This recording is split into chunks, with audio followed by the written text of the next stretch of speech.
حضرت امام حسین علیہ السلام کی قربانی ہمیں غیر متزلزل ایمان، راست بازی اور انصاف کے حصول کا انمول سبق دیتی ہے۔ وزیر اعظم شہباز شریف نے یوم عاشور پر قوم کے نام پیغام میں کہا، یہ دن ہمیں یاد دلاتا ہے کہ ظلم اور جبر کے خلاف کھڑے ہونا ایک مسلمان کا اخلاقی فرض ہے۔ وزیر اعظم نے اپنے پیغام میں مزید کہا، اس دن امام حسین رضی اللہ تعالیٰ عنہ نے اپنی اہل صحابہ اور اہل بیت کے ساتھ کربلا کی جنگ میں ظلم، جبر اور ناانصافی کے خلاف ڈٹ کر مقابلہ کیا۔ امام حسین علیہ السلام کا لازوال پیغام زندگی کے تمام پہلوؤں میں انصاف، ہمدردی اور استقامت کے اصولوں کو برقرار رکھنے کی ترغیب دیتا ہے۔ امام حسین کی قربانی کسی خاص وقت یا مقام تک محدود نہیں۔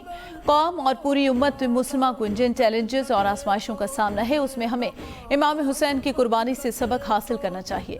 آئیے ہم اپنی روزمرہ زندگی میں امام حسین اور ان کے ساتھیوں کی قائم کردہ حسین مثال کی تقلید کرنے کی کوشش کریں۔